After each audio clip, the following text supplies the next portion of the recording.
চলে এলাম আরো একটা নতুন নিদর্শনীয় স্থান। এটা হচ্ছে রাজবাড়ী জেলার পাংশা উপজেলার পুরাতন জলঘর এবং ব্রিটিশ আমলের যে থেকে আসে রয়েছে। আমাদের দাদাদের কাছে শুনে আসতেছি একটা জলঘর আছে আমাদের জেলাতে বা উপজেলাতে। সেখানে আমরা জলঘর দেখতে চলে আসি রাত্রে, আজকে নাইটে। তো সেই জলঘর আমরা দেখানোর চেষ্টা করবো। আসো, ভিতরে কি আছে না আছে সেগুলো আমরা দেখানোর চেষ্টা করবো। পুরাতন ঐতিহ্যবাহী জলঘর, প্ল্যাটফর্মের নির্মাণ কাজ চলছে, সেই কারণে খোলা হয়েছে আর কি, নাহলে খোলা ছিল না। তো আমরা দেখানোর চেষ্টা করতেছি। আসো ভিতরে, ভিতরে কথা বাড়ি থাকতে পারে আশা করি। তোমরা ক্লিয়ার দেখতে পাচ্ছ ভিতরে চার কোণা জায়গা এই ছুটিতে সুরকির গাথা আর কি। ধরতে গেলে হচ্ছে এটা হলো চুন সুরকিতে গাথা। দেওয়ালগুলো একদমই যেরকম ছিল সেরকমই আছে, এখনো আগেকার দেওয়ালের মতন দিয়ে নাই। তো দেওয়ালগুলো দেখা যাচ্ছে একদম গাঁথনিগুলো একদম ডেকোরেট গাঁথনি রয়েছে। তো ভালোভাবে দেখা যাচ্ছে যে এই সাইডে আমরা বড় একটা স্টিলের পাইপ লাগানো হয়েছে। কথা বাড়ি বাঁধতেছে অবশ্য, আপনারা এখানে করবো অবশ্য। তো গাইস আমরা দেখানোর চেষ্টা করতেছি যে ভিতরে এই সাইডে একটা বড় একটা সাইডে এই ছিল, মানে এই সাইড থেকে উঠতো আর কি। এটা ট্রেনে যাওয়া আসার জন্য করা হতো।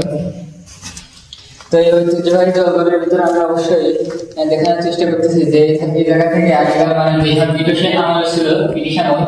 সেই সময় আর কি ব্রিটিশের যারা সৈন্যরা ছিল বা তারা সরকার ছিল সেই সময় আর কি দেখা হতো এইগুলো থেকে ট্রেনে করে জল নেওয়া হতো। এবং কয়লা যেগুলো ছিল কয়লার খনি থেকে কয়লা ঠান্ডা করার জন্য এলাকা থেকে স্টোরেজ জল নেওয়া হতো। তো এটা হচ্ছে আমাদের রাজবাড়ী জেলার পাংশা উপজেলা স্টেশন। এখন ধরতে গেলে দুইটা প্ল্যাটফর্ম আছে, প্ল্যাটফর্ম নির্মাণ কাজে এটা খোলা হয়েছে।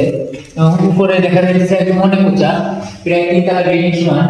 সুন্দর একটা গম্বুজ আকৃতির মতন দেখতে, সুন্দর গাঁথনি, সেই আমলের গাঁথনিগুলো সুন্দর দেখতে। এখানে একটা ফুটো আছে, ফুটো দেখা যাচ্ছে। সাইডে না দেখি তো ফুটো দিয়ে অনেক কিছু একটা হইতো, হাওয়া ঢোকার জন্য হইতে পারে। তো যাই হোক, এই সাইডে একটা মানে কক্ষ গেট ছিল, ওটা আর কি র্যাপিড করে আর কি করে দিচ্ছে।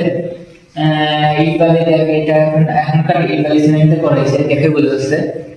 তো গাইস আমরা দেখানোর চেষ্টা করছি যতদূর দেখাতে পারছি বা বর্ণনা জানা আছে। আমরা আশা করি আপনাদের এই ভিডিওটা সুন্দর লাগছে। আশা করি আপনারা আমাদের মিনি আমাজন চ্যানেলটি ফলো এবং সাবস্ক্রাইব করবেন। আশা করি ভিডিওটা ভালো লাগছে।